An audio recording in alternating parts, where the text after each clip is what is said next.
ሰላም ጤና ይስጥልኝ ውድ የባሶ ሚዲያ ዩቲዩብ ቻናል ቤተሰቦች በያላችሁበት የዓለም ዳርቻ ሁሉ ሰላማችሁ ይብዛ እያልኩ ለዕለቱን አጫጭር ዜናዎች ይዤ ቀርቤያለሁ። እስከ ዜናዎቹ ፍጻሜ ድረስ አብራችሁን ቆዩ። በየዓመቱ የአፍሪካ መሪዎች ወደ አዲስ አበባ ይተማሉ። የአፍሪካ ህብረት የከሸፈ ድርጅት ሆኗል። በራሱ የማይቆም ሆኗል። የአፍሪካ ሀገራት ለህብረቱ ዶላር ማዋጣት አይችሉም። አሜሪካ፣ የአውሮፓ ህብረት፣ ቻይና፣ አረብ ኤሚሬትስ ወዘተ የበለጸጉ ሀገራት ነው የሚሸፍኑት።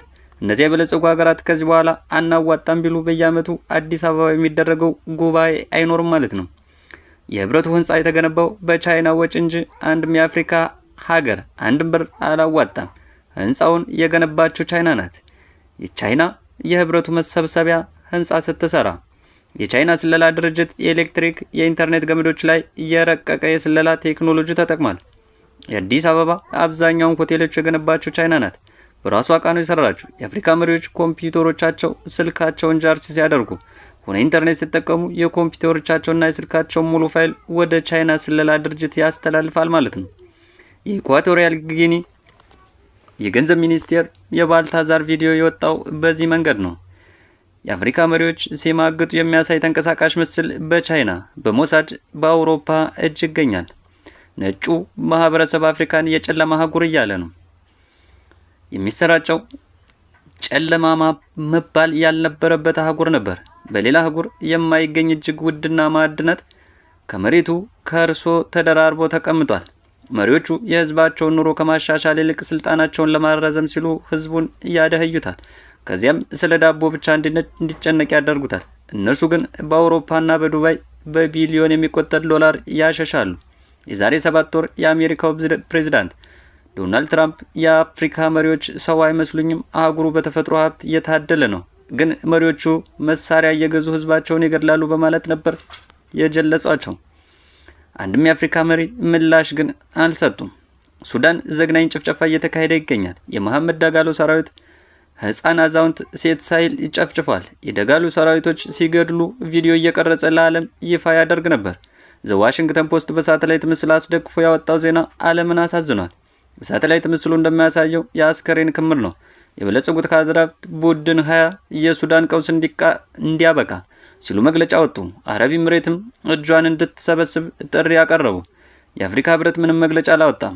ዓለም ስለ ሱዳን አሳዛኝ ክስተት እየተወያየ ሳለ በአውስትራሊያ አይሁዳውያን በጅምላ ተኩስ ተገደሉ። ስለ ሱዳን አንድ መስመር መግለጫ ያላወጣው የአፍሪካ ህብረት ስለ አውስትራሊያው ጥቃት ግን የሀዘን መግለጫ ወጣ። ናይጄሪያ፣ ኢትዮጵያ፣ ሶማሊያ፣ ሱዳን፣ ኮንጎ ግጭት ውስጥ ናቸው። በናይጄሪያ ታጣቂዎቹ ሴት ተማሪዎችን በፈለጉበት ሰዓት ከትምህርት ቤት አግተው ይወስዳሉ፣ ይደፍራሉ፣ ይገላሉ። ባለፈው የአሜሪካ ጦር በታጣቂዎች ላይ እርምጃ ወስዷል። የአፍሪካ ህብረት መቀመጫዋ ኢትዮጵያ በዓለም በወንጀል የሚፈለገውን መሐመድ ዳጋሎን በስልጠና እየረዳች እንደምትገኝ ሮይተርስ በሳተላይት አስደግፎ መረጃውን አወጥቷል። ቤንሻንጉል ጉሙዝ ክልል ውስጥ የዳጋሎ ሰራዊት የሚሰለጥንበት ካምፕ ይታያል። ካምፑ የተሰራው በአረብ ኤሚሬትስ ወጪ ነው። ኢትዮጵያ የሱዳንን ጦርነት እያቀጣጠለች ይገኛለች። ሰሞኑን የግብጽ ፕሬዝዳንት አረብ ኤሚሬት ነበሩ። በምን ጉዳይ እንደተወያዩ የወጣ መረጃ የለም። አብይ አህመድ ስለ ውይይቱ የሚያውቁት ነገር የለም። አረብ ኤሚሬት ሀገራት ተጠቅማ መጣል ታውቅበታለች። ኢትዮጵያ የዛ ጣፈንታ እንዳይገጥማት ተሰግቷል። በአፍሪካ ህብረት ጉባኤ ዋዜማ በአዲስ አበባ ወጣቶች ታፍሰዋል። የጎዳና ተዳዳሪዎች ታፍሰዋል። ወጣቶቹ የሚታፈሱት ረብሻ ሊያስነሱ ይችላሉ በሚል ነው። ጎዳና ተዳዳሪዎችም ደግሞ የአፍሪካ መሪዎች ሲመጡ የእናንተን ማየት የለባቸውም በሚል ነው። በቃሊቲ ማጎሪያ ካምፖች በቀን አንድ ጊዜ የሸገር ዳቦ እየተሰጣቸው ይገኛል። በረሃብ ሊያልቁ ነው ሲሉ ቤተሰቦቻቸው ይናገራሉ። ህፃናቶች እየታመሙ ነው ሲሉም ገልጸውልናል። ህፃናቶች አዛውንቶችም ናቸው የታፈሱት።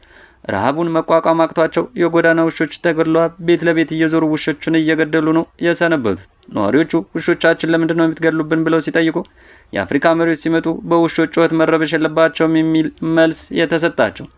ውሾቹ ሲገደሉ ህፃናት ያለቅሱ ነበር ሲሉ ነዋሪዎቹ ነግረውናል። ሰው እንደ ቀልድ የሚሞትበት ሀገር ውሻ መግደል ቅንጦት ሊሆን ይችላል፣ ግን ደግሞ ያለ ምክንያት እንስሶቹ ለምን ይገደላሉ? የፋኖ ኃይሎች በርካታ ከተሞችን እየተቆጣጠሩ ይገኛሉ። መከላከያ ሰራዊት በበርካታ ሁኔታ ወደ ትግራይ እየተጠጋ ይገኛል።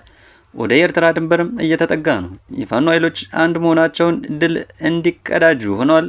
የአማራ ክልላዊ መንግስት በፌስቡክ ገጹ እየተዋጋን ያለነው ከህወሓት ከሻዕቢያና ከግብጽ ጋር ነው ሲሉም አስፍረዋል።